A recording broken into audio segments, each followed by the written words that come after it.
ప్రార్థన చేసుకుని మన బైబిల్ స్టడీ మనం స్టార్ట్ చేసుకుందాం. ప్రేమ గల యేసు ప్రభువా, మీ పాద సన్నిధిలో కనపడే భాగ్యాన్ని మాకు ఇచ్చారు. మీకు స్తోత్రములు.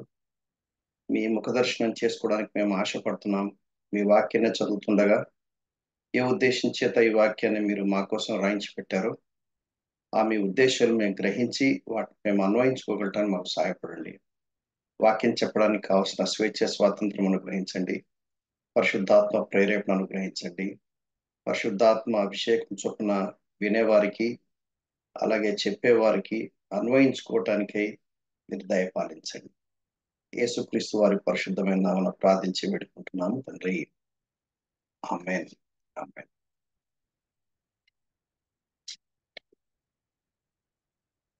సెకండ్ జాన్ మనం ఆల్రెడీ మొదటి యోహాన్ పత్రిక మనం స్టడీ చేసినప్పుడు ఇంట్రడక్షన్ మనం చూసాము.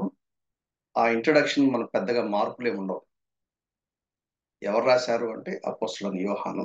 ఎప్పుడు రాశారు అంటే బహుశా క్రీస్తు శకం 85 నుండి 95, 96 ఆ లోపల రాసి ఉంటాడు. ఎవరికి రాశాడంటే బహుశా ఎఫెసీలో సంఘం ఉంది. అంటే ఇంట ఉన్న సంఘం లాగా చిన్న చిన్న చిన్న చిన్న క్లస్టర్స్ లాగా గ్యాదర్ అయ్యేవాడు. చిన్న చిన్న అంటే హౌస్ చర్చెస్ లాంటివి అనమాట. అప్పుడు ఓన్ స్ట్రక్చర్స్ అంటూ ఏమి ఉండేవి కావు. సో ఎందుకు రాశాడు? ఇది చాలా ప్రాముఖ్యమైనది. 3 విషయాలు చెప్తున్నాడు అపోస్తలుడైన యోహాను. సెకండ్ ఎపిసోడ్ లో ఆయన చెప్తున్నటువంటి అంటే దీని సారాంశం అని కూడా చెప్పొచ్చు. ఏమిటి అంటే మనము ఒకరినొకరు ప్రేమించుకోవాలి. ఇది దేవుడి యొక్క ఆజ్ఞ. ఇందులో మినహాయింపు ఏమీ లేదు. ఇందులో సర్దుబాట్లు ఏమీ లేదు. నెగోషియేషన్ ఏంటో ఏమీ లేదు. రక్షించబడిన వ్యక్తి మరొక రక్షించబడిన వ్యక్తిని ప్రేమించాలి.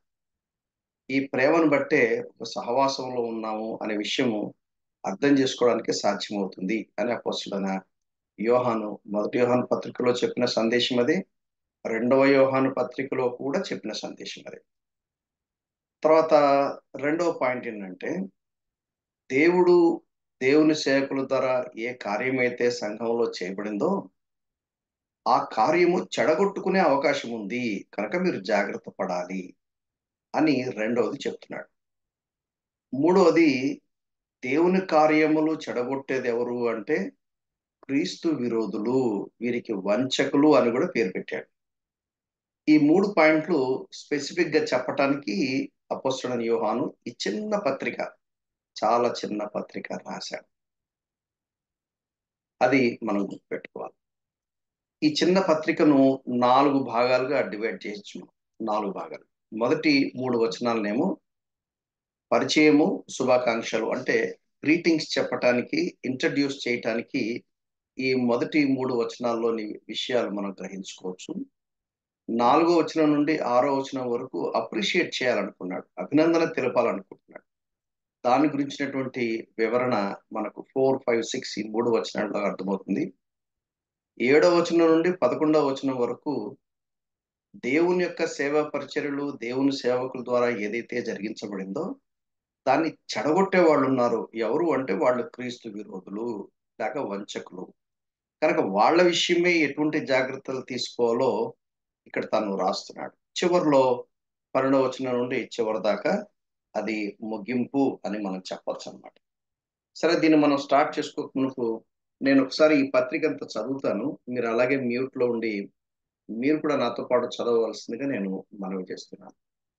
పెద్దనైన నేను ఏర్పరచబడినదైన అమ్మగారికి ఆమె పిల్లలకును శుభమని చెప్పి వ్రాయినది. నేనును నేను మాత్రమే కాక సత్యము ఎరిగిన వారందరూ మనలో నిలుచుచు మనతో ఎల్లప్పుడూ ఉండు సత్యమును బట్టి మిమ్మును నిజముగా ప్రేమించుచున్నాము.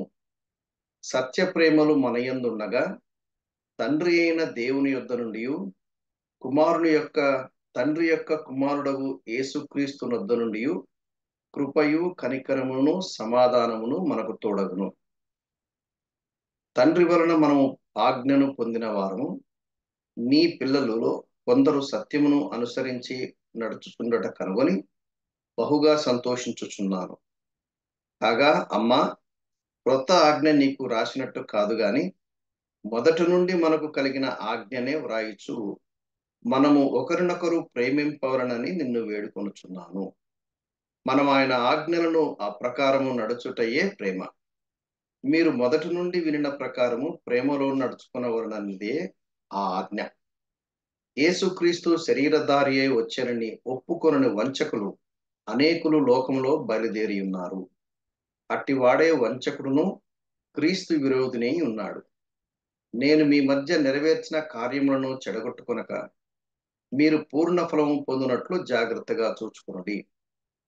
క్రీస్తు బోధయందు నిలిచి ఉండక దానిని విడిచి ముందుకు సాగు ప్రతివాడును దేవుని అంగీకరింపని వాడు. ఆ బోధయందు నిలిచియుండువాడు తండ్రిని కుమారుని అంగీకరించువాడు. ఎవడైనను ఈ బోధను తేక మీ యొద్దకు వచ్చిన యెడల వానిని మీ ఇంట చేర్చుకొనవద్దు. శుభమని వానితో చెప్పనవద్దు. శుభమని వానితో చెప్పువాడు వాని దుష్క్రియలలో పాలువాడును. అనేక సంగతులు మీకు వ్రాయవలసి ఉండియు సిరాతోనూ కాగితముతోనూ వ్రాయ మనసు లేక మీ సంతోషము పరిపూర్ణమగునట్లును మిమ్మును కలుసుకుని ముఖాముఖిగా మాట్లాడను నిరీక్షించుచున్నాను. ఏర్పరచబడిన నీ సహోదరియు పిల్లలు నీకు వందనములు చెప్పుచున్నారు. దేవుడి వాక్యాన్ని మన కొరకే దీవించి ఆశీర్వదించి మన అక్కర కొలది మనతో మాట్లాడును గాక. ఆమేన్. ఆమేన్. ఇది చాలా చిన్న పత్రిక. కేవలము 13 వచనాలు ఈ యొక్క పత్రికలో ఉన్నాయి. ఈ పత్రిక సారాంశాన్ని గనక మనం ఒక ఒక మాటలో చెప్పాలంటే, దేవుని ప్రేమలో సత్యం ఉంటుంది అనే ఒకటే ఒక 3 పదాలతో ఒక స్టేట్మెంట్‌ని ఫార్మ్ చేసి ఆ మాట చెప్పొచ్చు. దేవుని ప్రేమలో సత్యం ఉంటుంది. అంటే దేవుని ప్రేమ, దేవుని సత్యము 2 కలిసి వెళ్తాయి. సో, దేవుని ప్రేమ ఎంత ప్రాముఖ్యమైందో మనం ఖచ్చితంగా గ్రహించాలి. మొదటి మొదటి భాగాన్ని మనం పరిచయము, శుభాకాంక్షలు అన్నాం గదా! మొదటి వచనాన్ని గనుక మనం చూసినట్లయితే మొదటి 3 వచనాల్లో పెద్దనైన నేను అన్నాడు. నిజానికి ఏమని చెప్పాలి? అపోస్తలుడైన నేను అని చెప్పాలి. కానీ ఇక్కడ పెద్దనైన నేను అని అన్నాడు. అపోస్తలుడైన యోహాను ఒకటే కాదు, అపోస్తలుడైన పేతురు కూడా అదే మాట అంటాడు చూడండి. మొదటి పేతురు పత్రిక ఆహ్, 5దో అధ్యాయం. మొదటి పేతురు 5దో అధ్యాయం మొదటి వచనం. తోటి పెద్దను క్రీస్తు శ్రమలను గూర్చిన సాక్షిని బయలుపరచబడబోవు మహిమలో పాలివాడునైన నేను మీలోని పెద్దలను హెచ్చరించుచున్నాను. నిజానికి అపోస్తలులు అని చెప్పినప్పుడు యేసుక్రీస్తు వారితో ఆహ్, దాదాపు 3 ఇయర్స్ ఆయనతో పాటు తిరిగినటువంటి ఆయనకు ప్రియమైన శిష్యులుగా స్పెసిఫిక్‌గా పంపబడిన వారుగా అంటే దేవుడు వారిని పరిచర్య కోసం పంపడానికి తర్బీదిచ్చాడు. అది మత్తయి సువార్త 10వ అధ్యాయంలో చూస్తాం. ఇద్దరిద్దరు శిష్యులను పంపాడు. సో 10వ అధ్యాయము మొదటి భాగంలోనే ఈ 12 మంది అపోస్తలుల పేర్లు మనం చూస్తాం. ఈ అపోస్తలులు చాలా ప్రాముఖ్యమైన వాళ్ళు. అపోస్తల కార్యంలో మనం స్టడీ చేస్తే 3వ అధ్యాయంలో అపోస్తలుల దగ్గరికి రావటానికి కూడా మిగిలిన వాళ్ళు భయపడ్డారు. అననీయ సప్పీరాలు వాళ్ళు చేసినటువంటి ఒక దుష్కార్యాన్ని బట్టి వాళ్ళు మరణించిన తర్వాత ఆ ఆశ్చర్య కార్యము వారి ద్వారా దేవుడు చేయిస్తున్నప్పుడు వారికి దగ్గర రావడానికి కూడా భయపడ్డారు. అపోస్తలులు అంటే చాలా ప్రసిద్ధిగాంచిన వాళ్ళుగా లెక్క. ఎందుకంటే వాళ్ళు యేసుక్రీస్తు వరకు చాలా సన్నిహితంగా, చాలా ఇంటిమేట్‌గా వాళ్ళు ఉన్నారు. కాబట్టి వాళ్ళకు ఒక స్పెషల్ రెస్పెక్ట్ లేక స్పెషల్ ప్లేస్ అనేది ఉంది. సో, కాబట్టి ఏం చెప్పొచ్చు అపోస్తలుడైన యోహాను? అపోస్తలుడైన నేను అని అన్నాడు. కానీ అపోస్తలుడైన పౌలు అలా కాదు. అపోస్తలుడైన పౌలు రాసిన ప్రతి పత్రిక కూడా తన ఇంట్రడక్షన్‌లో దేవుని చేత ఏర్పరచబడి, దేవుడు నన్ను అపోస్తలుడిగా పిలిచాడు. అపోస్తలత్వపు అధికారాన్ని బట్టి నేను ఈ వాక్యాన్ని రాస్తున్నాను అంటాడు. కానీ అపోస్తలుడైన పేతురు గాని, అపోస్తలుడైన యోహాను గాని అలా రాయకుండా పెద్దనైన నేను అని అంటున్నారు. ఎందుకలా అంటున్నారు? దాని వెనక మనం ఆహ్, కొంచెం హోంవర్క్ చేస్తే గాని మనకది అర్థం కాదు. దయచేసి సంఘం ఈ విషయాన్ని బాగా అర్థం చేసుకోవాలి. ఇందులో 2 రకాల there are 2 schools of thought ఉన్నాయి. అంటే నేను ఎక్కువ డీప్‌గా చెప్పట్లేదు. జస్ట్ ఈ ఈ ఈ సిట్యుయేషన్ బట్టి ఎందుకు అపోస్తలుడైన యోహాను పెద్దనైన నేను రాశాడు అని గ్రహించడానికి నేను కొన్ని బ్యాక్గ్రౌండ్ మీకు చిన్న ఏం జరిగిందో చెప్తే మీకు అర్థమవుతుంది. సెసేషనిజం అండ్ కంటిన్యూవేషనిజం అని 2 స్కూల్స్ ఆఫ్ థాట్ ఉన్నాయి. సెసేషనిజం, కంటిన్యూవేషనిజం. అంటే సెసేషనిజం అంటే అర్థం ఏంటంటే ఈ ఈ ప్రకటన గ్రంథము పూర్తయిన తర్వాత దేవుని వాక్యం సంపూర్ణమైంది. ఇక దేవుని వాక్యం సంపూర్ణమైంది, ఫర్దర్ రెవల్యూషన్ అనేది లేదు. భూమి మీద ఉన్నటువంటి మనుషులందరికీ కావలసినటువంటి దేవుని యొక్క సత్యము ఈ వాక్యంలో పొందుపరచబడింది. సో అదైన తర్వాత no further extra revolution, no further extra truth, that is done with. ఇప్పుడు దేవుడు ఎందుకు అపోస్తులను ఏర్పాటు చేసుకున్నాడు? యేసుక్రీస్తుతో పాటు వాళ్ళు తిరిగారు.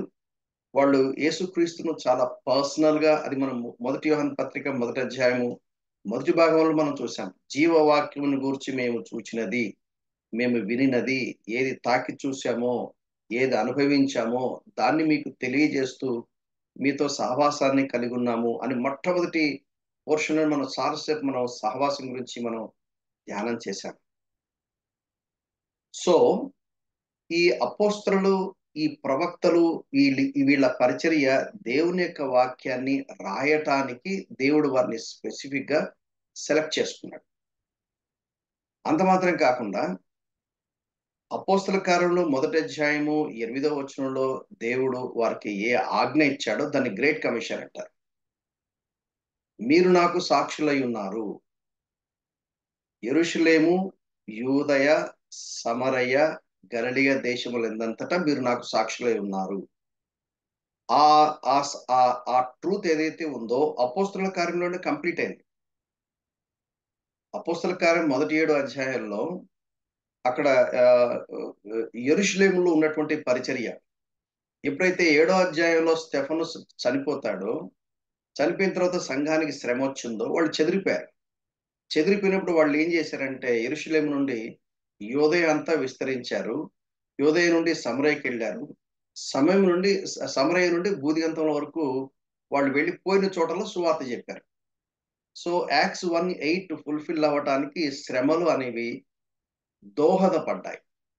శ్రమలు అనేవి ఆ దినాల్లో అవి ఒక ఆశీర్వాదంగా, అది ఒక బ్లెస్సింగ్ గా ఎంచబడేది. ఎంచేతనంటే శ్రమలు ఎక్కడైతే విస్తరిస్తున్నాయో అక్కడ సువార్త ప్రకటన చాలా విపరీతంగా జరిగింది. అది అపోస్తల కార్యంలో మాత్రమే కాకుండా ఈ దినాల్లో కూడా అదే సాక్ష్యాన్ని మనం చూడగలం. సంఘాన్ని కూల్చివేయాలని, విశ్వాసులను నాశనం చేయాలని, బైబిల్ని చింపేయాలని, ఎవరు బైబిల్ గ్రంథం చదవకూడదని, ఎవరు క్రైస్తవులు అవ్వకూడదని వాళ్ళని బెదిరించి వాళ్ళ సంఘాలను కొలగొట్టి నాశనం చేసి రేపులు చేసి వాళ్ళను పారిపోయి భయపెట్టించే గందరగోళ పరిస్థితులు చేసినప్పటికీ కూడా దేవుని యొక్క నిజమైన సంఘం చాలా అద్భుతంగా విస్తరించింది. కమ్యూనిస్ట్ కంట్రీస్ మీరు కనుక చూసినట్లయితే అసలు రష్యా కుప్పకూలిపోవడానికి కారణం అదే, చైనా కుప్పకూలిపోవడానికి కారణం అదే. ఈవెన్ మిడిల్ ఈస్ట్ లో కూడా ఈ దినాల్లో అనేకులు మహమ్మదీయులు యేసుక్రీస్తును రక్షకుడుగా, ప్రభుగా అంగీకరిస్తున్నారు. కారణం ఏంటంటే బైబిల్ను ఏ దేశంలో బ్యాన్ చేశారో, క్రైస్తవత్వాన్ని ఏ దేశంలో ఉండకూడదని వెళ్ళగొట్టాలనే ప్రయత్నం చేస్తున్నారో, యాక్చువల్గా వాళ్ళు ఏం చేస్తున్నారంటే they are helping Christianity to grow. ఎందుకంటే ఒక విశ్వాసి శ్రమల గుండా వెళ్తున్నప్పుడు ఆయన బిహేవియర్ ప్రజలకు వింతగా ఉంటుంది. ఆ బిహేవియర్ని చూసి నువ్వు ఇటువంటి క్లిష్ట పరిస్థితుల్లో, ఇటువంటి అవమానకరమైన, ఇటువంటి ఇబ్బందికరమైన, ఇటువంటి బాధాకరమైన, ఇటువంటి ప్రాణ ఒక ఒక ప్రాణము అవును. మీకు స్క్రీన్ కనపడుతుందా? స్క్రీన్ నాకు కనపట్లేదే. కనబడుతుందన్న మాకు స్క్రీన్ కనపడుతుందా? నాకు ఇక్కడ కనపట్లేదు.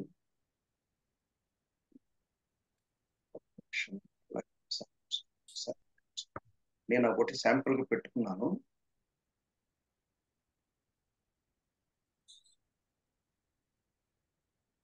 నాకు స్క్రీన్ కనపట్లేదు.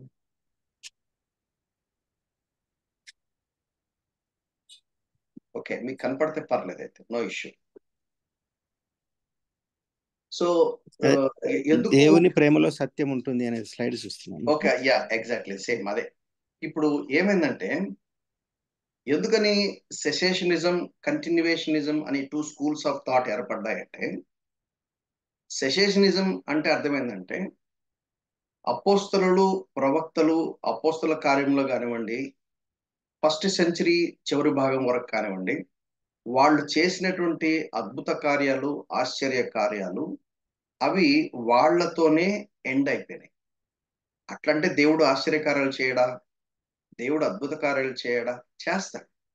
అయితే అపోస్తల కార్యంలో వాళ్ళు అలా చేయటానికి ఒక స్పెసిఫిక్ రీజన్ ఏంటంటే, ఇప్పుడు ఫర్ ఎగ్జాంపుల్ యూదులు వాళ్ళు ఏమనుకున్నారు? ఈ సంఘం అనేది యూదుల కోసమే. అన్యులు కుక్కలు, అన్యులు లోపల రావడానికి వీల్లేదు. సమరయులు టచ్ చేయకూడదు. ఎందుకంటే మేమే భక్తులము. సో యాక్ట్స్ చాప్టర్ 2లో సంఘం ప్రారంభించబడిన తర్వాత ఇది కేవలము యూదులకు మాత్రమే అనుకున్నారు. కానీ ఎప్పుడైతే సువార్త సమరయులకు అలాగే అన్యులకు వెళ్ళిందో, స్పెషల్లీ 10వ అధ్యాయంలో అన్యులకు పోయింది. కొర్నేలి ద్వారా పోయింది. వారి ఇంట్లో వాళ్ళంతా రక్షించబడ్డారు. నిజానికి పేతురు పోయిండవాడు కాదు. పేతురు పోవటానికి దేవుడు ఆయనకు ఒక విజన్ ఇచ్చాడు. ఆ విజన్ ద్వారా దేవుని దృష్టిలో తారతమ్యాలు ఉండవు. సువార్త అందరికీ వెళ్ళాల్సిందే. సంఘంలో యూదులు మాత్రమే కాదు, సమరయులు ఉండాలి, అన్యులు ఉండాలి. అక్కడ వచ్చిన తర్వాత సంఘం గురించినటువంటి ఆ తాత్పర్యమే వాళ్ళకి నూతనమైన పాఠం నేర్పడానికి అపొస్తలుడైన పేతురుకి దేవుడు దర్శనం ఇచ్చాడు కాబట్టి దేవుని మాటకు లోబడి వెళ్ళాడు. మీరు కనుక బైబిల్ చదివితే 9వ అధ్యాయంలో దెబ్బలాడతారు. నువ్వు ఎట్లెట్లా వెళ్తావు అన్యుల ఇంటికి?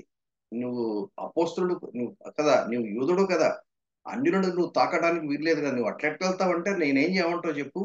దేవుడు నాతో ఇలా చెప్పాడు, దేవుడు నన్ను గైడ్ చేశాడు, నేను దేవునికి లోపడాలా వద్దా అని చెప్పి పేతురు వారికి ఎక్స్ప్లెయిన్ చేస్తే, ఓహో దేవుడు చెప్పాడా అంటే సంఘంలో వీళ్ళు కూడా ఉంటారా అని ఒక కొత్త పాఠం వాళ్ళు నేర్చుకున్నారు. అదే 15వ అధ్యాయం వచ్చేటప్పటికి అపొస్తలుడైన పౌలు, బర్నబా వాళ్ళు మొదటి సువార్త దండయాత్ర చేసే సందర్భంలో కొంతమంది యెరూషలేము నుంచి బయలుదేరి సున్నతి పొందితేనే కానీ రక్షణ పొందరు. ఓకే, మీరు క్రైస్తవులు అవ్వాలి, బానే ఉంది. అయితే ముందు మీరు ఏమవ్వాలంటే సున్నతి పొంది మీరు యూదులైన తర్వాత యూదులైన తర్వాతనే మీరు క్రైస్తవులు అవ్వాలి. కానీ యూదులు అవ్వకుండా అన్యులు క్రైస్తవులు అవ్వడానికి అవకాశం లేదు. అది అది తప్పు అని చెప్పేసి పాత నిబంధనలో మోషే ఏవైతే చెప్పాడో అది మనం చేయాల్సిందే అన్నాడు. దాన్ని మళ్ళా 15th చాప్టర్ లో ఒక జనరల్ సభ జరిగింది. దానికి యాకోబు, యేసుక్రీస్తు వారి సహోదరుడైన యాకోబు ఆ సంఘానికి పెద్దగా ఉండే అది ఎలా తేల్చి చెప్పాడో మనం చూసాం. సున్నతి అనేది లేదు. అయితే గొంతు పిసికి చంపిన దాన్ని రక్తాన్ని తినకుండా జాగ్రత్తగా ఉంటే చాలు అని చెప్పేసి ఒక ఒక నిర్ణయం చేశారు. అక్కడి నుండి సువార్త సచ్చి వెళ్ళింది. అక్కడ వాళ్ళు భాషలు గనక మాట్లాడకపోతే, అక్కడ గనక వాళ్ళు యూదులు ఏ విధంగా 2వ అధ్యాయంలో భాషలు మాట్లాడారో, 10వ అధ్యాయంలో గనక అన్యులు భాషలు మాట్లాడకపోతే ఇది దేవుని కార్యమని వాళ్ళకి అర్థం కాదు. అది దేవుని కార్యమని అర్థం అవ్వటానికి పరిశుద్ధాత్మ వారికి కూడా ఇవ్వబడింది. పరిశుద్ధాత్మ ద్వారా వాళ్ళు ఈ భాషలు మాట్లాడారు. ఇదొక సూపర్ న్యాచురల్ క్రియ. దేవుడు వారితో కూడా ఉన్నాడు అని ఒక సైన్, ఒక ట్రూత్ వాళ్ళకి తెలియటానికి దేవుడు అది వాళ్ళకి అనుగ్రహించాడు. అదైన తర్వాత గలతీ పత్రిక ఎందుకు రాశాడు పౌలు? ఇదే రాశాడు. గలతీ పత్రికలో సారాంశం ఏంటంటే, ఒక వ్యక్తి సువార్తను స్వీకరించాలి. ఆ సువార్తను కూడా కొంచెం కిచిడి లాగా చేశారు. అందుకనే మొదటి అధ్యాయం ఏమంటాడంటే, నేను ఏ సువార్త అయితే దేవుడు నాకు ఇచ్చాడో అదే నిజమైన సువార్త. ఆ సువార్తను ఎవరు కలపడానికి వీల్లేదు. దాన్ని మార్చి చెప్పడానికి వీల్లేదు. ఒకవేళ దేవదూత వచ్చి చెప్పినా కూడా శాపగ్రస్తుడు అవును గాక అని మొదటి అధ్యాయం అంటాడు. ఆ 2వ అధ్యాయంలో తన డిఫెన్స్ చెప్తాడు. ఏంటి అంటే, సంఘానికి స్తంభములైన యాకోబు, యోహానే నన్ను స్వీకరించారు, నేను అపోస్తలుని అయ్యానంటాడు. అందుకని అపోస్తలు రాసినటువంటి ప్రతి పత్రికలో ఎందుకని దేవుడు నన్ను అపోస్తలుడుగా పిలిచాడు, నాకు ఈ బాధ్యత అప్పగిచ్చాడు అంటే, ఆయన 12 మంది అపోస్తలులో ఒకడు కాదు. 12 మంది అపోస్తలులో అపోస్తలుడు పౌలు అపోస్తలుగా ఎంచబడలేదు కాబట్టి ఉత్తరాలు రిసీవ్ చేసుకున్నాక ఈయనెవరు రాయటానికి, ఈయనకేం అధికారం ఉంది అని అంటారని ఆ మాట అనకుండా ఆయన, నేను దేవుడు నన్ను అపోస్తలుడిగా ఎన్నుకున్నాడు, దేవుడు నాకు ఈ పని అప్పగిచ్చాడు, నేను సొంతంగా అధిక ప్రసంగం చేయట్లేదు, దేవుడు నాకు అప్పగిచ్చాడు కాబట్టి నేను ఈ పని చేస్తున్నాను. సో అంటే ఇంకొక పాయింట్లో చెప్పాలంటే, ఈ ఉత్తరం రాయటానికి అథారిటీ దేవుడు నాకు ఇచ్చాడు, ఒక అథారిటేటివ్ గా రాస్తున్నాను అనటానికి అపోస్తలుడైన పౌలు ఆయన ఫస్ట్ ఇంట్రడక్షన్ లో నేను దేవుని చేత ఏర్పరచబడిన వాడిని, దేవుడు నన్ను అపోస్తలుగా పిలిచాడు అనే ఉత్తరం రాస్తారు. అందుకని హెబ్రీ పత్రిక ఇది అపోస్తలుడు రాశాడా లేదా అనడానికి పండితుల్లో ఉన్నటువంటి భేదాభిప్రాయం ఏంటంటే, పౌలు ఉత్తరం రాసినప్పుడు ఆయనకున్నటువంటి స్ట్రక్చర్ వేరే ఉంటుంది.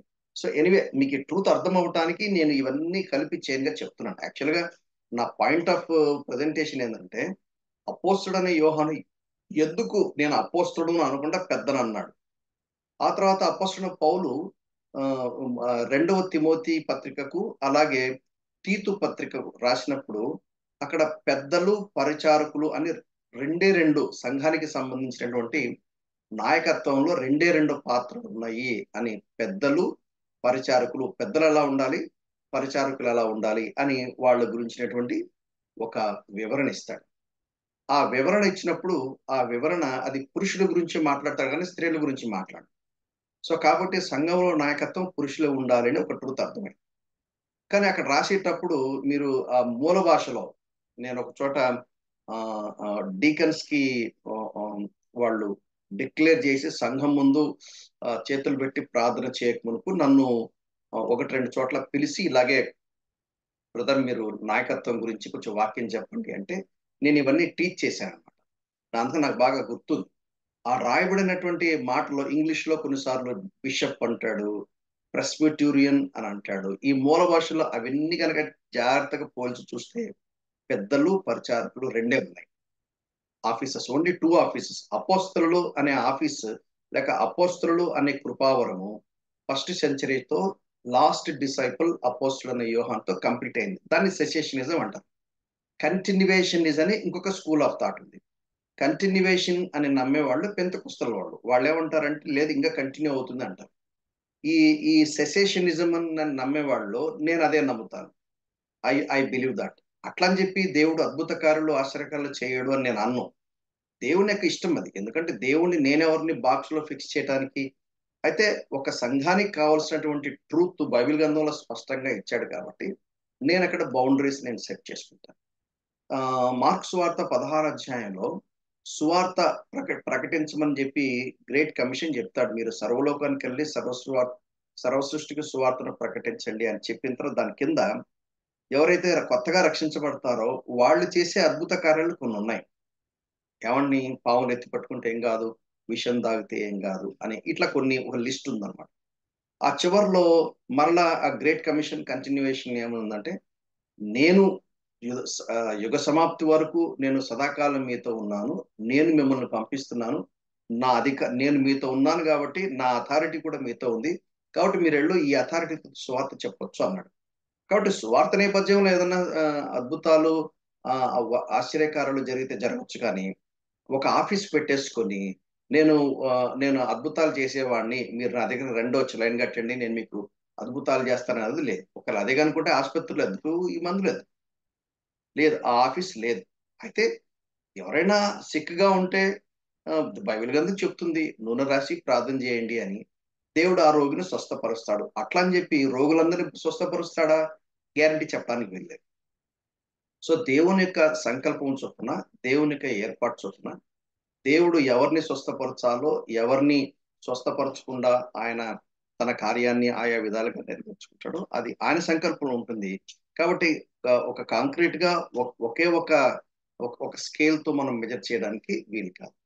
ఒకవేళ పెద్దనైన నేను అని అపొస్తలుడైన యోహాను గాని, ఇందాక మనం చదువుకున్న 1 పేతురు 5వ అధ్యాయం 1వ వచనంలో చెప్పబడిన మాట కూడా ఏం చేస్తుందంటే, ఈ సెసేషనిజం అనే దానికి సెకండ్ చేస్తున్నట్టుంది. ఎందుకంటే నేను ఆల్రెడీ మీకు వివరించాను. అపోస్తలుడైన పౌలు ఎందుకు నేను అపోస్తలుడు అని చెప్పుకున్నాడంటే, 12 12 మందిలో 12 మందిలో ఆ, ఆ, ఆయన ఆయన ఒకటిగా లేడు కాబట్టి నువ్వు ఉత్తరం రాస్తున్నావు, ఆన్ వాట్ బేసిస్ నువ్వు రాస్తున్నావు అని అంటారని ఆయన అథారిటీ చూపించడానికి రాశాడు అంతే. అంతేగాని మళ్ళా మళ్ళా అంటాడు అపోస్తలులో నేను వెనకనుంటాడు, పాపుల్లో ప్రధానం ఉంటాడు.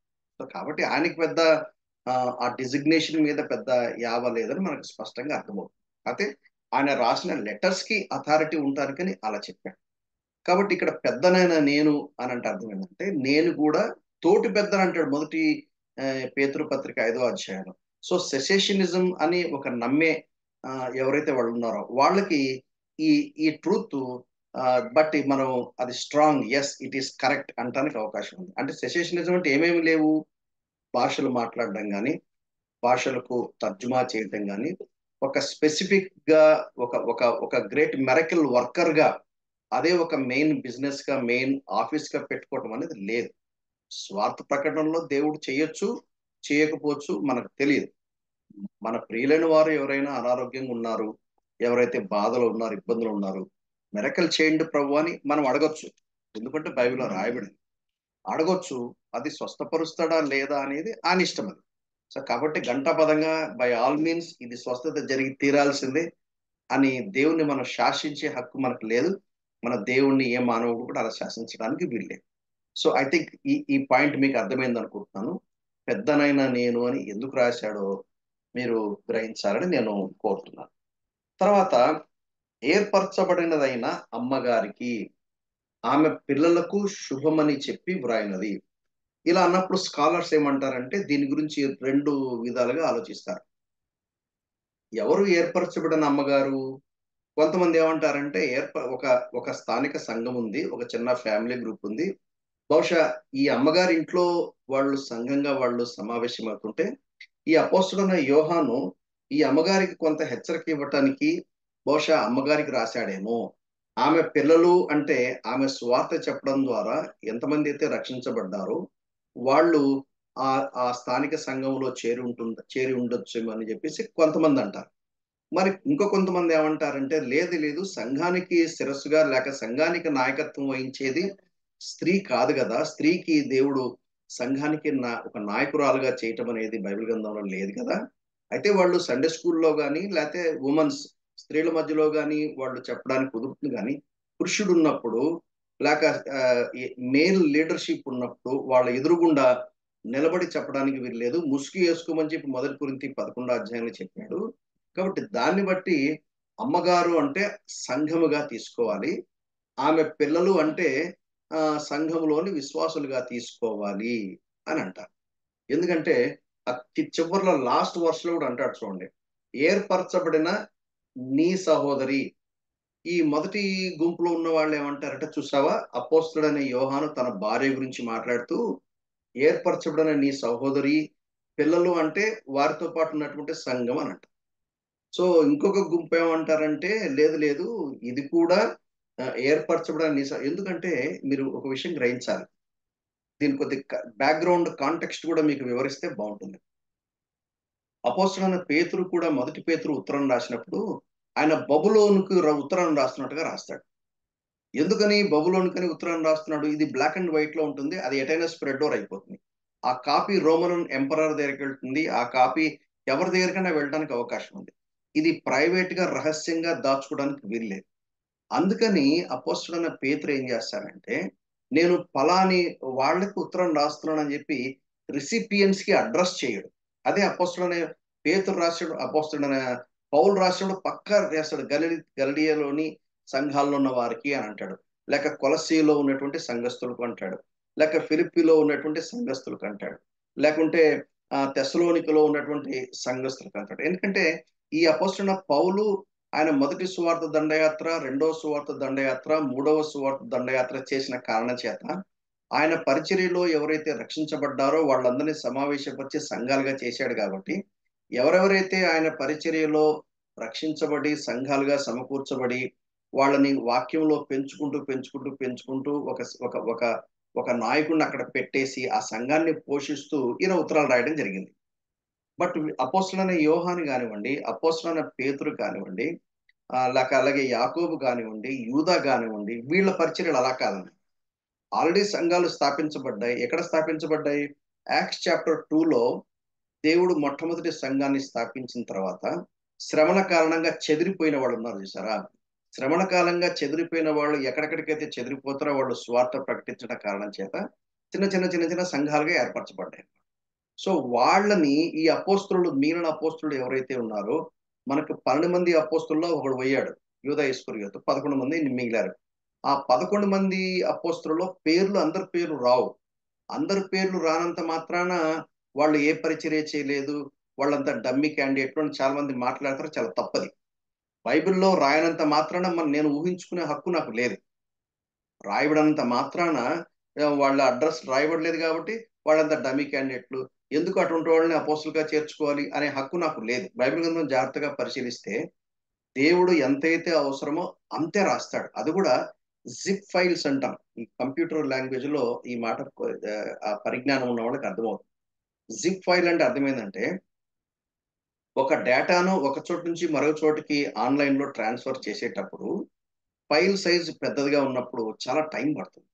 అందుకని దాన్నేం జేస్తారంటే, దాన్ని కుదించి అందులో ఒక 10 ఫైల్సో, 20 ఫైల్స్ ఉంటది. దాన్ని కుదించి సైజ్ తక్కువ జేస్తారు. సైజ్ తక్కువ జేయాలంటే డేటా ఎక్కడ స్పాయిల్ అవ్వదు. మధ్య మధ్యలో గ్యాప్స్ ఉంటాయి గదా! అవన్నీ తీసేసి దానికొక కోడ్ పెట్టేసి అదంతా కుదించి జిప్ ఫైల్ అలాగే చిన్ అంటే ఒక చిన్న పదం రాసినా గాని బ్యూటిఫుల్ ట్రూత్ చాలా చాలా దేవుని యొక్క ట్రూత్ ఇక్కడ పొందుపరిచినట్టుగా మనకు లేఖనాల్లో మనకు అర్థమవుతుంది.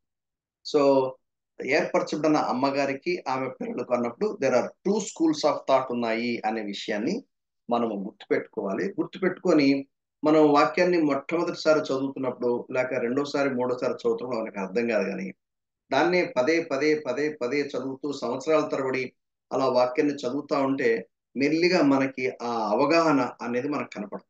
మనకు వచ్చేస్తుంది. నేను మీకు ఒకసారి చెప్పినంత మాత్రాన మీకు ఎక్కకపోవచ్చు. దాన్ని మరలా వినాలి, మరలా స్టడీ చేయాలి. ఎందుకంటే వాక్యం అనేది ఏదో అర్థమైనట్టుగా ఉంటుంది గానీ, దాన్ని చాలా లోతుగా ఉంటుంది. దాన్ని మనసు పెట్టి ప్రార్థన చేసుకుంటూ, దేవుని వాక్యాన్ని గనుక బాగా ధ్యానం చేస్తే అనేక విషయాలు దేవుడు మనకు బయలుపరుస్తాడు. ఎందుకు? పెద్దనైన నేను అనే ఒక్క మాట పెట్టుకొని మీకు ఎన్ని విషయాలు నేను మీ దృష్టికి తేవడం జరిగింది. ఇవన్నీ నాకెట్లా అర్థమయ్యాయంటే, ఈ ఈ 66 గ్రంథాలు నేను ఈ మధ్య కాలంలో ఓటీఎన్టీ సర్వే అనే పేరిట బాగా స్టడీ చేస్తున్నాను కాబట్టి, నాకు స్టడీ చేసేటప్పుడు నాకు ఇదంతా నేను యాక్చువల్‌గా ఇవన్నీ చెప్పాలి అనుకుంటే స్లైడ్‌లోనే పెట్టుండేవాడిని. నేను ఇదంత వివరంగా నేను చెప్పాలనుకోలేదు. బట్ ప్రేయర్ చేసి స్టార్ట్ చేసిన తర్వాత దేవుడు నాకు ఆ ప్రేరేపణ కలిగిస్తున్నాడు కాబట్టి, నాకు గతంలో ఏ ఏ వాక్యంలోని ఏ ట్రూత్ ఎక్కడెక్కడ ఏదేది ఎందుకు రాశాడో నాకు అవంతా గుర్తుంది కాబట్టి, అట్లా నేను చెప్పడానికి సాధ్యమైంది. అలాగే ఇటువంటి 2 స్కూల్స్ ఆఫ్ థాట్స్ ఉన్నాయి. లేకపోతే 4 స్కూల్స్ ఆఫ్ థాట్స్ ఉన్నాయి. దీన్ని 4 విధాలుగా లేక 3 విధాలుగా ఇన్ని విధాలుగా దాని గురించి ఒక్కొక్కరు ఒక్కొక్క విధంగా ఆలోచిస్తారు అన్నప్పుడు, మరి ఏది రైట్ బ్రదర్? ఏది నేను తీసుకోవాలి బ్రదర్? అని మీరు అడిగే అవకాశం ఉంది. నేనెందుకు ఇలా చెప్పానంటే, ఇటు చూసినప్పుడు అది కరెక్ట్‌గా అనిపిస్తుంది. ఇటు చూసినప్పుడు ఇది కూడా కరెక్టే అనిపిస్తుంది. కానీ రెండిట్లో ఏదో ఒకటే కరెక్ట్. ఇంకోటి కరెక్ట్ కాదు.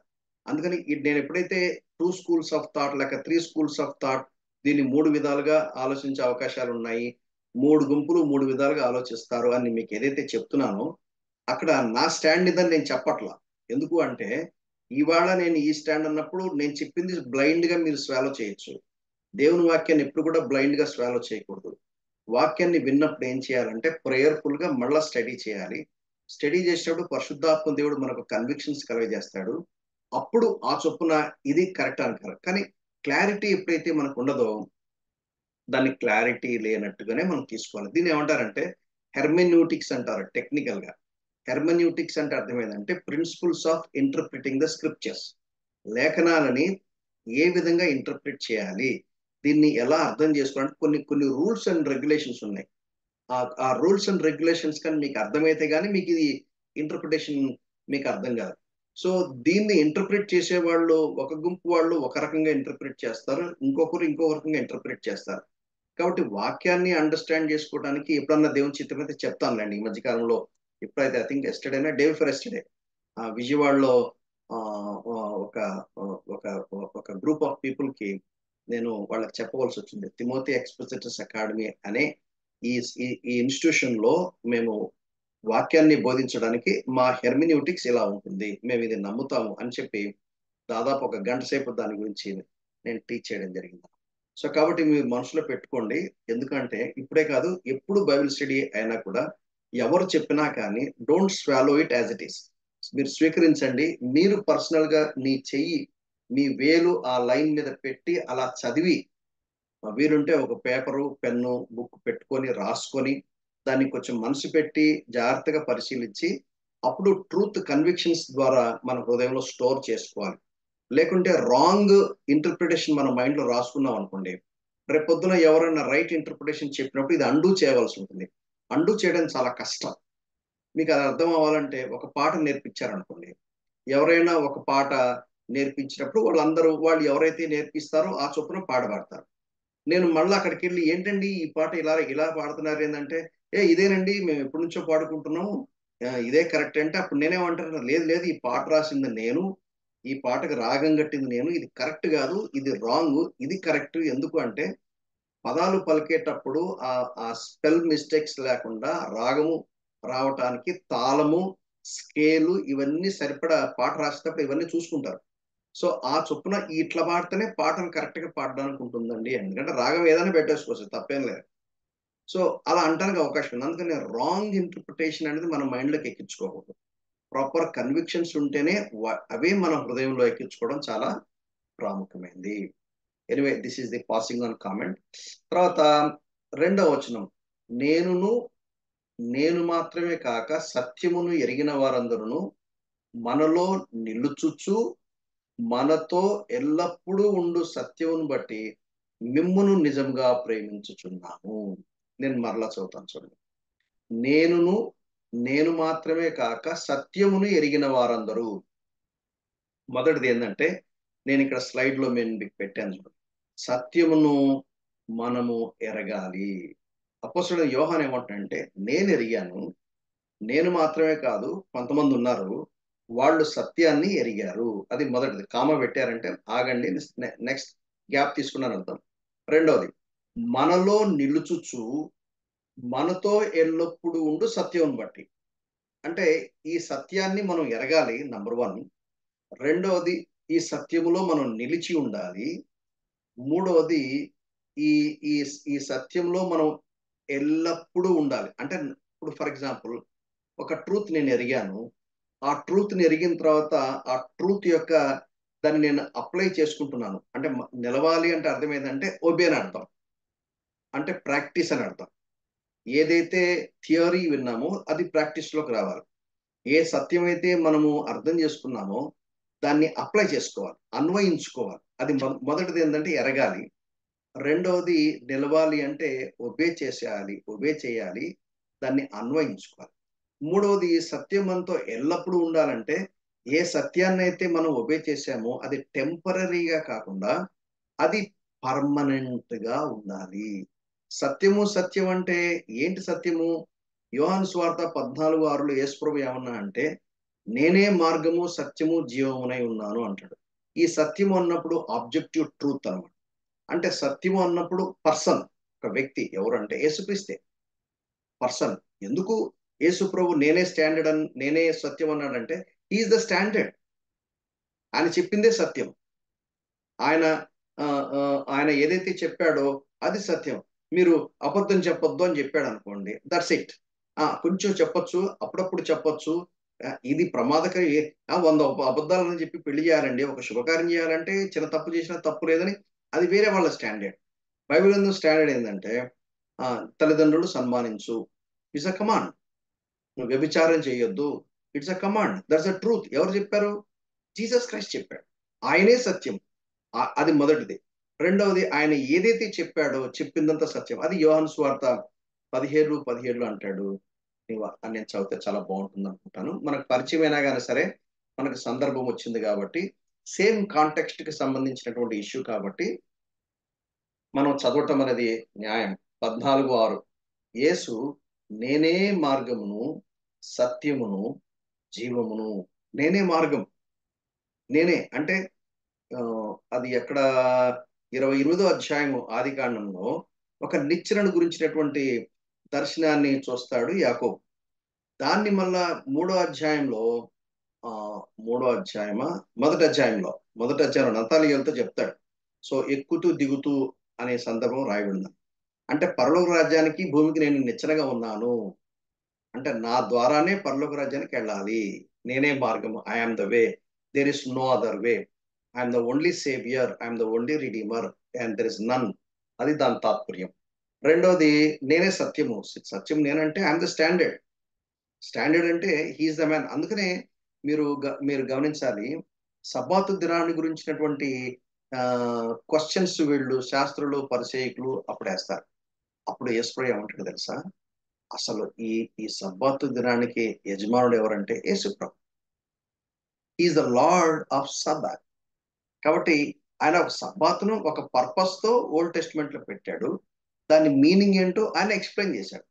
మత్తయి సువార్త 5వ అధ్యాయము 6వ అధ్యాయము 7వ అధ్యాయంలో యేసుక్రీస్తు ఆ పాత నిబంధనని చాలా బ్యూటిఫుల్ గా ఆయన కంకార్డెన్స్ లాగా, కంకార్డెన్స్ కాదు, కామెంటరీ లాగా ఆయన రాశాడు. పాత నిబంధనలోని కొన్ని కొన్ని ప్రాముఖ్యమైనటువంటి ఆజ్ఞలకి యేసుక్రీస్తు వారు వ్యభిచారం అంటే పాత నిబంధనలో దేన్ని వ్యభిచారం అంటారు, కొత్త నిబంధనలో దేన్ని వ్యభిచారం అంటారు, పాత నిబంధనలో నరహత్య అంటే ఏంటి, కొత్త నిబంధనలో నరహత్య అంటే ఏంటి, అట్లా ఆయన ప్రార్థన గురించి చెప్తాడు, ఉపవాసం గురించి మాట్లాడతాడు. మీరు 5, 6, 7 అధ్యాయాల్లో బ్యూటిఫుల్ ట్రూత్స్ మనకు ఉన్నాయి. So he is the truth. ఆయనే సత్యము అంటే పర్సన్. పర్సన్ రెండోది ఆయనే వాక్యం. అందుకనే పరిశుద్ధాత్మ దేవుడు ఆయన మనకు అనుగ్రహించబడినప్పుడు యోహాను సువార్త 14వ అధ్యాయం నుండి 17వ అధ్యాయం వరకు చదివితే ఆ 3 అధ్యాయాలు చాలా బ్యూటిఫుల్ గా అపోస్తలుడైన యోహాను ఏమని ఎక్స్ప్లెయిన్ చేస్తారంటే, పరిశుద్ధాత్మ దేవుని పరిచర్య దేవుని యొక్క వాక్యములోని ట్రూత్ అంటే యేసుక్రీస్తును మనకు బయలుపరచడమే. యేసుక్రీస్తు వారు ఏమైతే చెప్పాడో దాన్ని తిరుగా మనకు జ్ఞాపకం చేయటమే పరిశుద్ధాత్మ దేవుని యొక్క పరిచర్య. ఇది మనము 1 యోహాను పత్రికలోని 2వ వచనంలో మనం గ్రహించగలము. నేను మరలా చదువుతాను చూడండి. నేను మాత్రమే కాక సత్యము ఎరిగిన వారందరూ మనలో నిలుచుచు మనతో ఎల్లప్పుడూ ఉండు సత్యమును బట్టి మిమ్మును నిజముగా ప్రేమించుచున్నాను. అందుకనే ఈ వచనాన్ని ఆధారం చేసుకునే నాకు అర్థమైంది ఏంటంటే, దేవుని ప్రేమలో సత్యం ఉంటుంది. దేవుని ప్రేమలో అంటే ప్రేమ సత్యం అనేది రెండు కలిసి అవుతాయి. దేవుని యొక్క సత్యము, దేవుని యొక్క స్టాండర్డ్స్ మనం ఎప్పుడైతే మనము అన్వయించుకుంటామో, ఆ చొప్పున మనం జీవిస్తామో, ఆ సత్యాన్ని ఎరగాలి. పరిశుద్ధాత్మ దేవుడు సత్యమైన యేసుక్రీస్తును ఎరుగునట్లుగా మనకు బయలుపరుస్తాడు. ఆయన మన మనోనేత్రాలను వెలిగింపజేస్తాడు. అసలు యేసు ప్రభును లేక దేవుని ఎరగటమే నిత్య జీవము. యోహాను సువార్త 17వ అధ్యాయంలో మనం చూస్తాం. ఆ యేసుక్రీస్తును ఎరుగుట ద్వారానే మన జీవితంలో పరివర్తన వస్తుంది అని తీతు పత్రిక 1వ అధ్యాయం 13వ వచనంలో రాయబడింది. ఆ సత్యమును ఎరగటమే గొప్ప భాగ్యం అండి. ఆ ఎరగటమే ఎంత గొప్ప భాగ్యం అంటే, పరిశుద్ధాత్మ దేవుడు కన్విక్షన్స్ కలగజేస్తాడు. అందుకనే ఈ స్లైడ్ లో రాశాను చూడండి. Know the word, know the truth through the convictions of the Holy Spirit. ఇది పరిశుద్ధాత్మ దేవుని యొక్క కన్విక్షన్స్. నేను మీ ఎంత అరచి మొత్తుకొని ఒక లేఖనాలను మీకు వివరించినా కానీ మీకు అర్థమయ్యే అవకాశం లేదు. ఎందుకంటే అర్థం అవ్వటానికి పరిశుద్ధాత్మ దేవుడు మీకు సహాయం చేస్తే తప్ప, వివరించడానికి పరిశుద్ధాత్మ దేవుడు నాకు సహాయం చేయాలి. అలాగే ఆ వాక్యాన్ని మీరు స్వీకరించడానికి పరిశుద్ధాత్మ దేవుడు కన్విక్షన్స్ రూపేణ మీలో కార్యం చేయాలి. అప్పుడు మీకు అర్థమవుతుంది. ఒక్కసారి కళ్ళు తెరుచుకుంటారు. వావ్, ఇది కదా ట్రూత్ అని, ఇది కదా సత్యము అని మీకు అర్థమైతే అది మీ హృదయంలో పదిలంగా ఉండిపోతుంది. మీ ఎప్పుడెప్పుడు మర్చిపోరుదని అలా ఉండిపోతుంది. ఆ సత్యాన్ని విధేయత చూపాలి. దేవుడు ఏ సత్యాన్ని అయితే మనకు తెలియపరుస్తాడో ఆ సత్యాన్ని గనక మనం నిలవలేకపోతే, అంటే ఒబే గనక చేయకపోతే, అబైడ్ గనక చేయకపోతే, నిలిచి ఉండకపోతే, మరలా దేవుడు మనకు ఆ సత్యాన్ని మనకు తెలియపరచాడు. గతంలో కూడా నేను మీ మధ్యకు వచ్చినప్పుడు చాలా సార్లు ఈ మాట చెప్పాను. ఏమని చెప్పానంటే, God's word is expensive, God's truth is very costly. దేవుని వాక్యము అలా ఎవరికంటే వాళ్ళకి దేవుడు ఇవ్వడు. గడగడ వణుకుచు దీనులుగా ఎవరైతే దేవుని సన్నిధిలో కనిపెట్టుకుని ఉంటారో దేవుడు వాళ్ళకే ఇస్తాడు అని మాటి మాటికి నేను మీతో చెప్పడం జరిగింది. ఒక్కొక్కసారి సంఘంలోని విశ్వాసులు చాలా సీనియర్స్ గా ఉంటారు. 10 ఏళ్ల నుండి 20 ఏళ్ల నుంచి 25 ఏళ్ల నుంచి సంఘానికి వస్తుంటారు.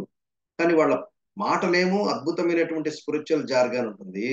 వాళ్ళ క్రియలు చూస్తేనేమో కంప్లీట్ లోకస్తులకు వీళ్ళకి పెద్ద తేడా లేదు. అసలు వీళ్ళు రక్షించబడ్డారా అనే అనే క్వశ్చన్స్ కూడా మనకు వస్తాయి. ఈ రోజు ఒక సోదరు ఇంట్లో ఒక చిన్న ఇష్యూ వచ్చినప్పుడు నన్ను రమ్మన్నారు.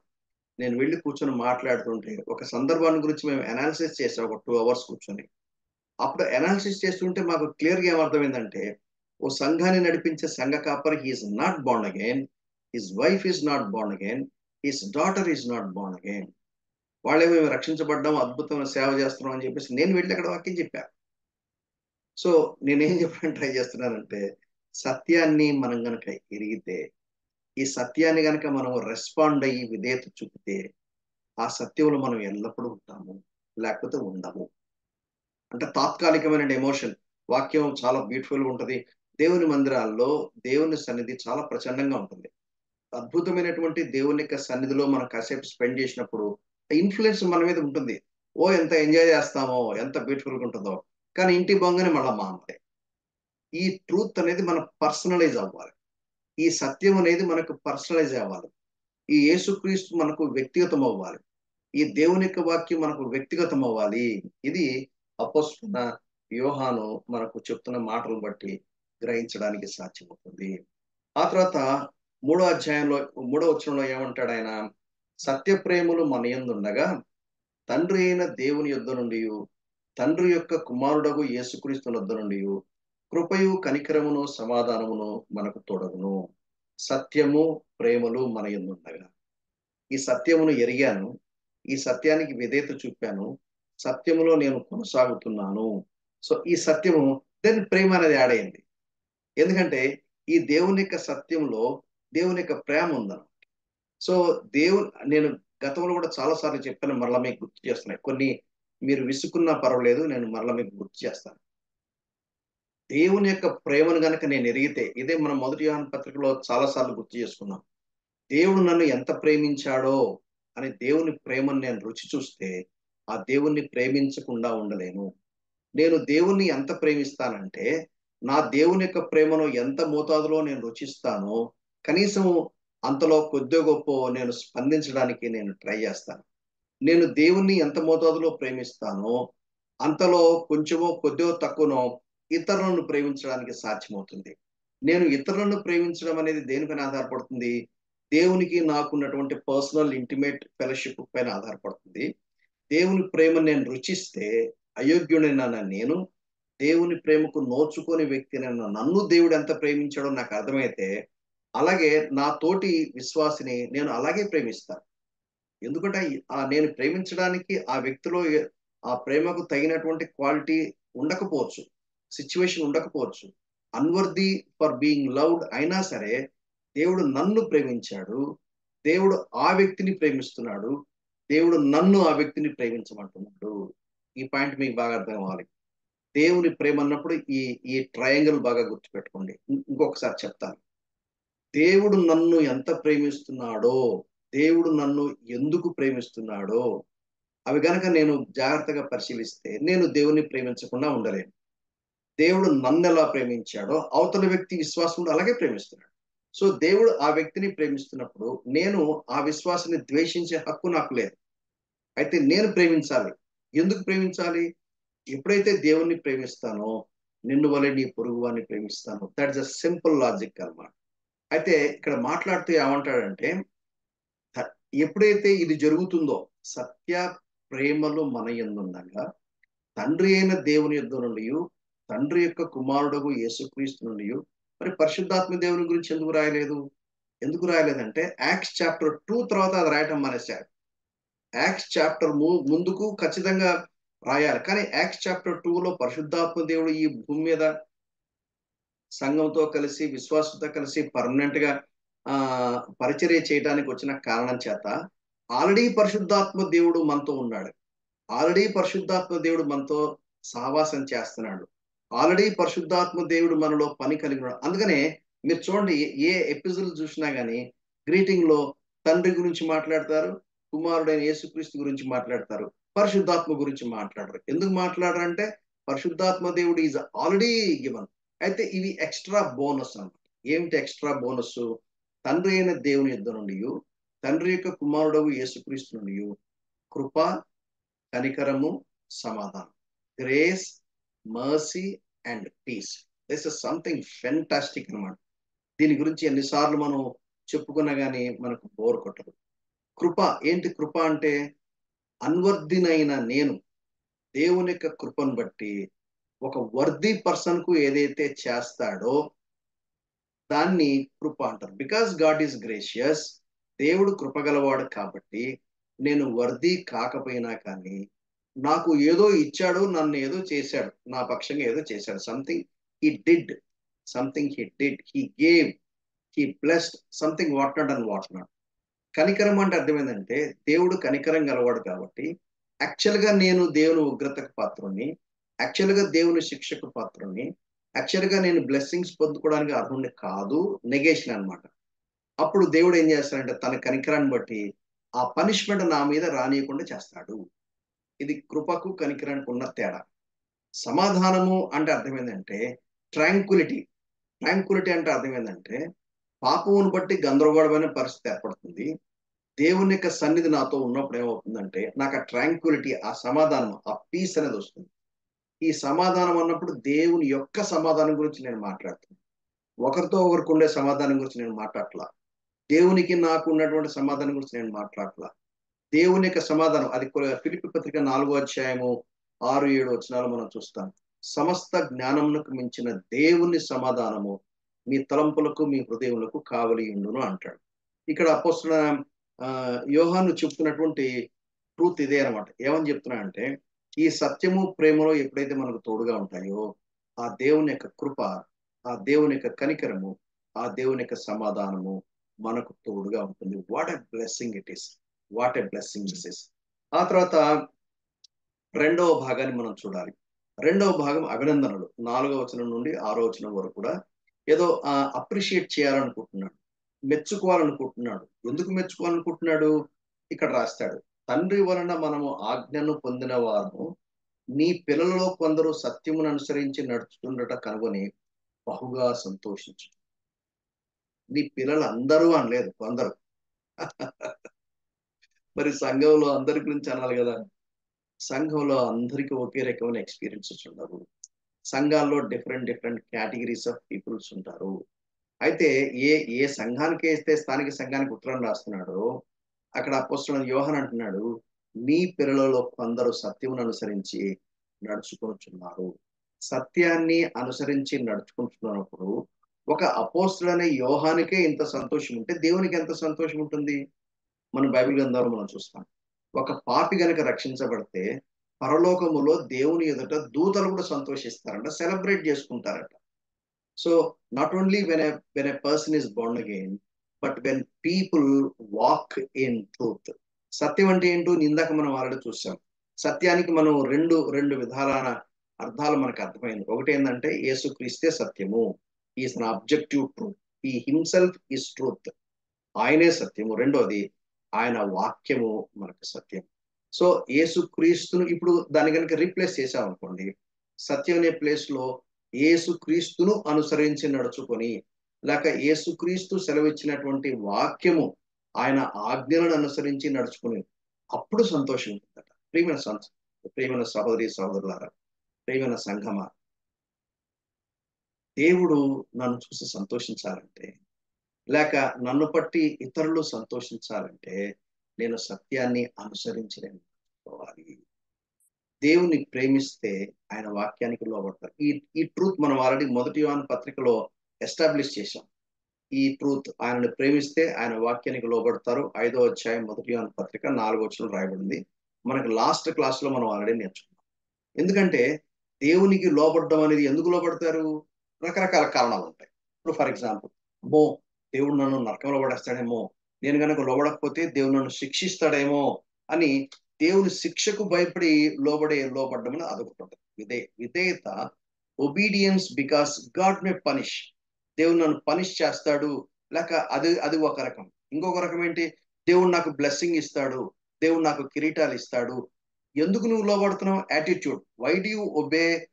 God may bless me with heavenly gifts అని ఒక గ్యాంగ్ అంటారు. ఇంకొక గ్యాంగ్ అంటే అమ్మో విధేయతగా చూపకపోతే నాకు శిక్షిస్తాడు, దేవునికి తీర్పు నా మీద పడుతుంది, దేవుని తీర్పు నుంచి తప్పించుకోవడానికి నేను లోబడుతున్నాను అనేది సెకండ్ కేటగిరీ.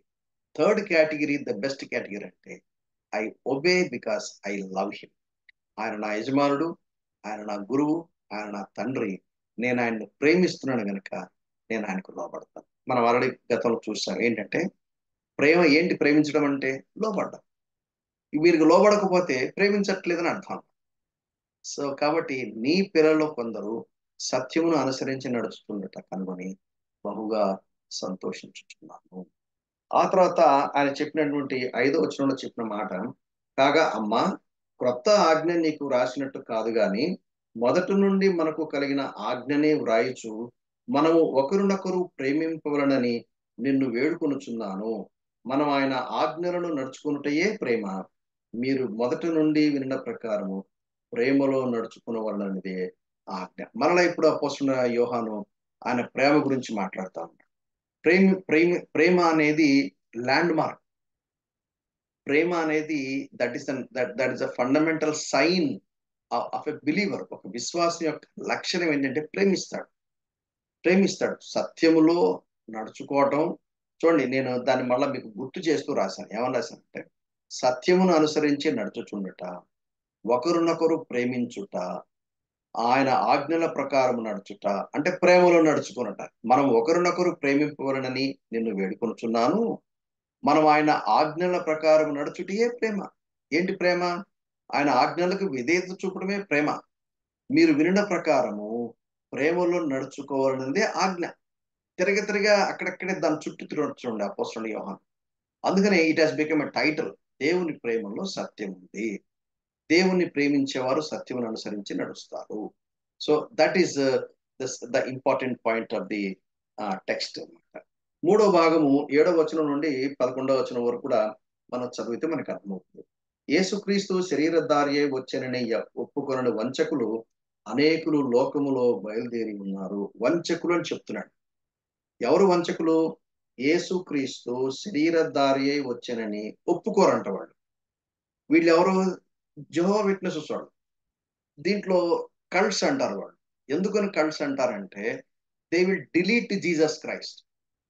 యేసుక్రీస్తు దేవుడు కాదు ఆ అని వచనాలని వాళ్ళ హెర్మిన్యూటిక్స్ వేరే ఉంటది. యేసుక్రీస్తు దేవుడు కాదు, ఆయన దేవుని కుమారుడు, దానికి ఒక సపరేట్ అర్థం తీస్తారు. యాక్చువల్ గా దేవుని కుమారుడు అంటే మీనింగ్ వేరే.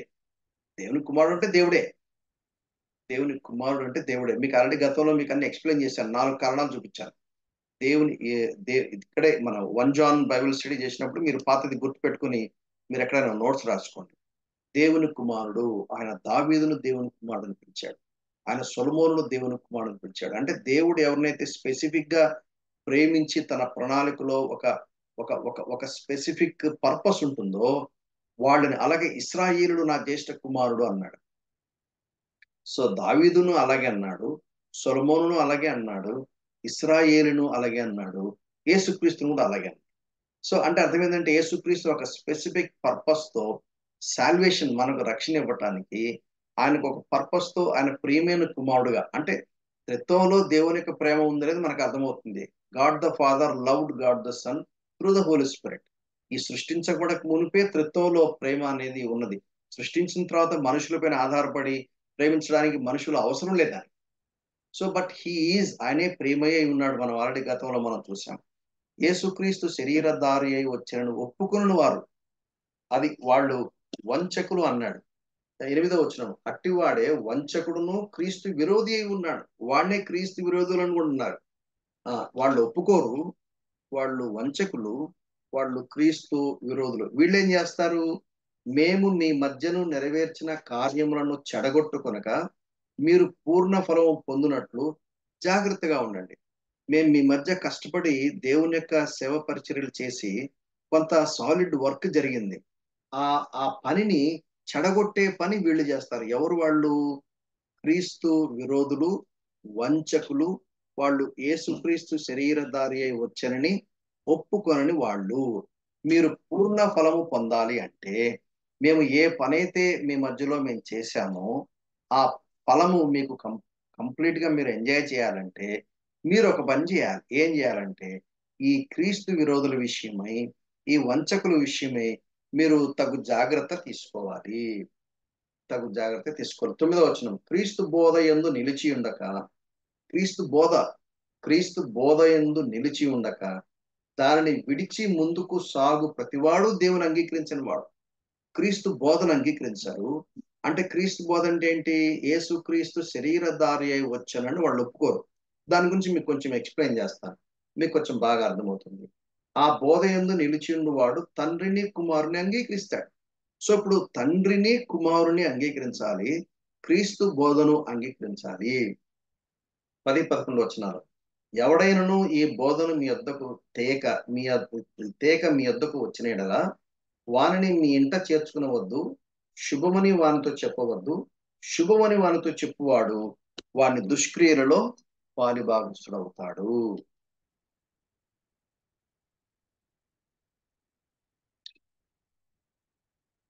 ఈ విషయాన్ని కొంచెం మీరు బాగా గుర్తుపెట్టుకోవాలి. ఏం గుర్తుపెట్టుకోవాలి?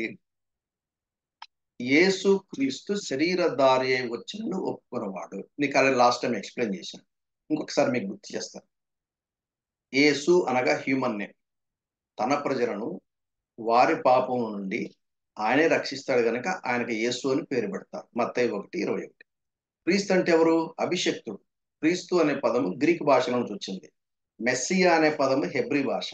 సో మెస్సియా అనే దేవుడు ఆదికాండం 1 అధ్యాయం 1 వచనం నుండి త్రిత్వంలో రెండో వ్యక్తి అయినటువంటి యేసుక్రీస్తు. అదే యోహాను సువార్త 1 అధ్యాయం 1 వచనంలో మనం చూస్తాం. ఆది యందు వాక్యం ఉండను, వాక్యం దేవుడై ఉండను, వాక్యము దేవుని యుద్ధం ఉండను. ఆయన కృపాసత్య సంపూర్ణగా మన యుద్ధకు వచ్చాడు. సో ఈ ట్రూత్ మనకు ఫస్ట్ చాప్టర్ లో మనం చూస్తాం. క్రీస్తు యేసుగా వచ్చాడు. ఇప్పుడు ఇద్దరిని విడదీయటానికి వీల్లేదు. ఎందుకంటే హైపోస్టాటిక్ యూనియన్ అన్నాం. అంటే one person with two natures. We cannot divide this two natures. అందుకనే యేసు క్రీస్తు శరీరధారి అయి వచ్చాడు, ఒప్పుకొర్రు వీళ్ళు. ఆయన కాదు. మీకు ఆల్రెడీ మీకు 1 యోహాను 5వ అధ్యాయం ఎక్స్ప్లెయిన్ చేసినప్పుడు వివరంగా చెప్పాను. అందుకని అక్కడ నీళ్లు, రక్తము, ఆత్మ ముగ్గురు సాక్ష్యం ఇచ్చేవాడు అనే విషయంలో మీకు ఆ వివరణ బాగా ఇచ్చాను. వీళ్ళు ఏమంటారంటే యేసుక్రీస్తు బాప్తిసం తీసుకునే టైంలోనే ఆయన నిజంగా దేవుడిగా ఉన్నాడు. అప్పటి వరకు is just ordinary human being, is not God. Baptism ఇచ్చే టైంలో ఆకాశం నుండి పావురము దిగివచ్చి ఆయన మీదకి వచ్చిందో చూసారా, అప్పటి నుండి he is divine. He is both divine and human. అలాగే ఆయన శిలువలో ప్రాణం పెట్టినప్పుడు నా దేవా నా దేవా నా చెయ్యి ఇడిచినావు అని అన్నాడు చూసారా, దాన్ని పట్టుకుని వీళ్ళేమంటారంటే పరిశుద్ధాత్మ దేవుడు అక్కడ నుంచి వెళ్ళిపోయాడు. శిలువలో యాక్చువల్గా మరణించింది human Jesus Christ, not God human అని అంటారు. ఒకవేళ అలా ఉంటే ప్రమాదం ఏం చెప్పమంటారా? ఒకవేళ యేసుక్రీస్తు ఇఫ్ ఈజ్ ఓన్లీ గాడ్, ఆయన దేవుడు మాత్రమే అయితే ఈ కెనాట్ కల్వరిశిలలో ఆయన ఆయన ఆయన చెల్లించిన క్రయము అది అది ఆ పరిహారము అందరికి వర్తించదు. ఏం చేతనంటే యేసుక్రీస్తు దేవుడు కాబట్టి ఆ దేవుడు ఒక్కసారి ఆయన సెలవులో చెల్లించినటువంటి క్రయము సర్వమానవాళికి ఇంక్లూడింగ్ ఆదాము అవ్వల దగ్గర నుంచి మొదలుపెట్టి లాస్ట్ పర్సన్ ఈ భూమి మీద ఎవరైతే పుట్టబోతారో ఆ వ్యక్తి వరకు ఎఫెక్టివ్ అటోన్మెంట్ అని అంటారు. యూనివర్సలిజం గురించి నేను మాట్లాడట్లేదు, మరలా అదొక సిద్ధాంతం. There are 2 different schools of thoughts ఉన్నాయి. అందుకనే వాక్యం చెప్పేటప్పుడు థియలాజికల్ ఎర్రర్స్ లేకుండా జాగ్రత్తగా చెప్పాలంటే ఈ 66 గ్రంథాల్లో దేవుడు పొందుపరిచినటువంటి ట్రూత్ అర్థం అవ్వాలి. హెర్మిన్యూటిక్స్ అంటే ప్రిన్సిపల్స్ ఆఫ్ ఇంటర్ప్రిటేషన్ అర్థం అవ్వాలి. చెప్పేటప్పుడు కేర్ఫుల్ గా చెప్పడానికి అవకాశం ఉంటుంది అన్నమాట. అందుకనే ఎక్కడెక్కడైతే డిబేటబుల్ ఇష్యూస్ ఉండి దాన్ని 2 విధాలుగా 3 విధాలుగా అర్థం చేసుకోవడానికి అవకాశం ఉందో నేను అక్కడే ఆ మాట చెప్పేస్తాను. దీన్ని 2 విధాలుగా చూస్తారు, 3 విధాలుగా చూస్తారని. ఒకవేళ యేసుక్రీస్తు కేవలం దేవుడైతే ఈ కెనాట్ డై. ఈ కెనాట్ డై. ఎందుకంటే మానవుడు అయితేనే కదా చనిపోవడానికి వీలుంటుంది. మానవుడు అయితేనే చనిపోవడానికి వీలుంది. ఇప్పుడు ఇక్కడ యేసుక్రీస్తు ఎవరు? దైవ మానవుడు. సో సెలవులో చనిపోయినప్పుడు యేసు మానవుడు, ఆయన చనిపోయాడు. సో క్రీస్తు దేవుడుగా కంటిన్యూ అవుతాడు. సో వారిద్దరిని వేరు తీయటానికి విడదీయటానికి వీలు కాదు. కాబట్టి గాడ్ డైడ్ ఫర్ మీ అని అంటాం టెక్నికల్ గా చెప్పాలంటే. అందుకనే కొంతమంది మనని ప్రశ్న వేస్తారు. మహమ్మదీయులు వేసే ప్రశ్నే అదే. చాలా మంది అయితే వాళ్ళకి అర్థం కాదు కాబట్టి, వాళ్ళకి ఎక్కదు కాబట్టి వాళ్ళు ఒప్పుకోరు. దేవుడు ఇట్లా చచ్చిపోతాడండి, దేవుడు చనిపోవడానికి వీలు లేదు. Yes your right. God will not cannot die by definition. దేవుడు ఆది అంతం లేనివాడు, is beyond time space matter. అయితే ఆత్మస్వరూపైన దేవుడు మానవుడిగా ఈ లోకానికి వచ్చాడు. ఆయన కల్వరి శిలువలో ఆయన మరణించినప్పుడు ఆయన హీఈస్ బోత్ గాడ్ మ్యాన్. రెండు హీఈస్ 100% దేవుడు, 100% మానవుడు. He's truly God and he's truly man. Even మనం నమ్మాలి, కానీ వీళ్ళు నమ్మరు, వీళ్ళు ఒప్పుకోరు. వాళ్ళకున్న హెర్మెనెటిక్స్ వేరే ఉంటాయి, వాళ్ళు దేవుని అంగీకరించరు. అపోస్తలుడైన యోహాను వాళ్ళు ఏమంటున్నాడు? వంచకులు అంటున్నాడు, క్రీస్తు విరోధులు అంటున్నాడు. వాళ్ళు తండ్రిని కుమారుని అంగీకరించరు అంటున్నారు. వాళ్ళు ఏం చేస్తారంటే వాళ్ళ మధ్యలో దైవజనులు లేక దేవుని చేత పంపబడిన వారు చేసినటువంటి దేవుని సేవ పరిచయను వాళ్ళు చెడగొడతారు, పూర్ణ ఫలము రాకుండా చేస్తారు. క్రీస్తు బోధయందు నిలిచి ఉండక దాన్ని విడిచిపెట్టు ప్రతివాడు దేవుని అంగీకరింపని వాడు. ఆ బోధయందు నిలిచి ఉన్నవాడు తండ్రిని కుమారుని అంగీకరించేవాడు. క్రీస్తు బోధ అంటే ఏంటి? యేసు క్రీస్తు శరీరధారి వచ్చనని ఒప్పుకోవడం, తండ్రిని కుమారుని అంగీకరించు. Hope I think you got my point. So యేసు క్రీస్తు శరీరధారి వచ్చారని ఒప్పుకొనని ఎవరైతే వాళ్ళు ఉంటారో వాళ్ళకు శుభమని చెప్పొద్దు. అదే కదా ఇక్కడ రాయబడిన మాట, నేను ఆల్రెడీ చదివాను. వాళ్ళతో శుభమని చెప్పొద్దు, వారిని ఇంట చేర్చుకోవద్దు, వారి దుష్క్రియలు పాలు పంపలొద్దు. అయ్యో బ్రదర్ బాగా ఎండలో వచ్చారు బ్రదర్ అని లోపల స్వీకరించారనుకో, అయిపోయింది నీ పని.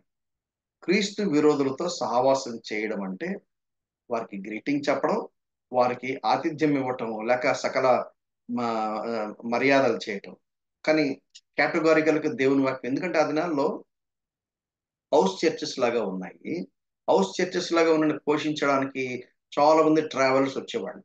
ట్రావెలర్స్ వచ్చినప్పుడు ఏం చేస్తారంటే వాళ్ళని ఇంట్లో రిసీవ్ చేసుకుంటారు. ఇంట్లో రిసీవ్ చేసుకొని వాళ్ళకి ఆతిథ్యం ఇస్తారు. వాళ్ళు వచ్చి ఏం చేస్తారంటే సంఘానికి వాక్యం చెప్తారు. అటువంటిప్పుడు ఎవరిని చేర్చుకోవాలి? యేసుక్రీస్తు శరీరధారి అయి వచ్చాడు అని ఒప్పుకుంటారో వాళ్ళలో సత్యం ఉంది. వాళ్ళు తండ్రిని ఒప్పుకున్నారు, వాళ్ళు కుమారుని ఒప్పుకున్నారు కాబట్టి వాళ్ళు మంచి కార్యం చేస్తారు, వాళ్ళు శ్రేష్టమైన కార్యం చేస్తారు. ఆ ఫలము నిలిచి ఉండే కార్యము దేవునికి మహిమ కలుగుతుంది. అలా చేయకుండా తండ్రిని కుమారుని ఎవరైతే ఒప్పుకోరో, యేసుక్రీస్తు శరీరధారి వచ్చను అని ఎవరైతే ఒప్పుకోరో వాళ్ళకి గ్రీటింగ్స్ చెప్పొద్దు, శుభమని చెప్పొద్దు, వాళ్ళని ఇంట్లో చేర్చుకోవద్దు. అట్లా కనుక చేర్చుకుంటే వారి దుష్క్రియల్లో పాలు పంపులు ఉంటాయి. చివరిగా ఇచ్చినటువంటి గ్రీటింగ్స్ ఏంటంటే లాస్ట్ పార్ట్ 12వ వచనం నుండి చివరి వరకు ముగింపు శుభాశిష్యులు, అంటే బెనడిక్షన్ అన్నమాట. అనేక సంగతులు మీకు వ్రాయవలసి ఉండి సిరాతోనూ కాగితంతోనూ వ్రాయ మనసు లేక మీ సంతోషము పరిపూర్ణమవునట్లు మిమ్మల్ని కలుసుకుని ముఖాముఖిగా మాట్లాడ నిరీక్షించుచున్నాను. ఏర్పరచబడిన నీ సహోదరి పిల్లలు నీకు వందనము చెప్పుచున్నారు. సో చివరికి బెనడిక్షన్ తో ఆయన కంక్లూడ్ చేస్తాడు. నేను చాలా ఉన్నాయి మీకు చెప్పడానికి, అంటే బహుశా ఇది చాలా అర్జెన్సీ ఉన్నట్టుంది. ఇది నేను అంతవరకు నేను వెయిట్ చేయలేను, వీళ్ళకి ఖచ్చితంగా హెచ్చరిక చేయాల్సిందే, లేకపోతే వాళ్ళు నష్టపోతారు. ఎందుకంటే వీళ్ళు కష్టపడి పనిచేసినటువంటి ట్రూత్స్ ఏవైతే విత్తారో దాన్ని వాళ్ళు చెడగొట్టే ప్రయత్నం చేస్తారన్నమాట. సో వాళ్ళు వచ్చి స్వీట్ గా మాట్లాడతారు, బైబిల్ని తప్పుడుగా వాళ్ళు ఇంటర్ప్రిట్ చేస్తారు, డీవియేట్ చేస్తారు, యేసుక్రీస్తు నుంచి నిన్ను దూరం చేస్తారు, ఆయన దేవుడు కాదంటారు, ఆయన మనిషి కాదంటారు. అప్పుడు దేవుడు కాకపోయినా ప్రాబ్లమే, మనిషి కాకపోయినా ప్రాబ్లమే. ఈజ్ బోత్ గాడ్ మ్యాన్ అనేది అంగీకరించాలి. వాళ్ళు తండ్రిని కుమారుని అంగీకరించిన వారు. అది ఈ ఈ ఎపిసోడ్లో మెయిన్ పాయింట్ ఏంటంటే దేవుని ప్రేమలో సత్యం ఉంటుంది, సత్యమును అనుసరించి నడుచుకోవాలి, ఒకరినొకరు ప్రేమించాలి. దేవుని యొక్క ట్రూత్ ని చెడగొట్టే ఈ ఈ తప్పుడు బోధ చేసేవాళ్ళు, ఈ తప్పుడు సిద్ధాంతాలు ప్రకటించే వాళ్ళు చాలా మంది వస్తారు. కాబట్టి వాళ్ళ విషయం మీరు జాగ్రత్తగా ఉండండి, మీరు వాళ్ళతో సహవాసం చేయవాకండి. ఒకరినొకరు ప్రేమించుకోవడం మాత్రం మీరు మర్చిపోకండి, ఎందుకంటే అది దేవుని యొక్క ఆజ్ఞ అని చెప్పారు. సో ఐ థింక్ ఈ ఈ యోహాన్ రాసినటువంటి 2వ పత్రిక మీకు అర్థమైంది అనుకుంటున్నాను. దేవుని చిత్తమైతే నెక్స్ట్ వీక్ మనం ఈ 3rd జాన్ మీరు ఆల్రెడీ స్టడీ చేశారని కూడా నాకు చెప్పారు. అయినా సరే నా వంతుగా నేను దాని గురించి కూడా కొన్ని మాటలు నేను చెప్పి ఈ 1 John 2nd John 3rd John మనం కంప్లీట్ చేసిన తర్వాత యోహాను సువార్తకు ఒకవేళ దేవుడు అనుకూలిస్తే దాని గురించి మనం మాట్లాడదాం. తల వంచండి, కళ్ళు మూసుకోండి, ప్రార్థన చేసుకోండి.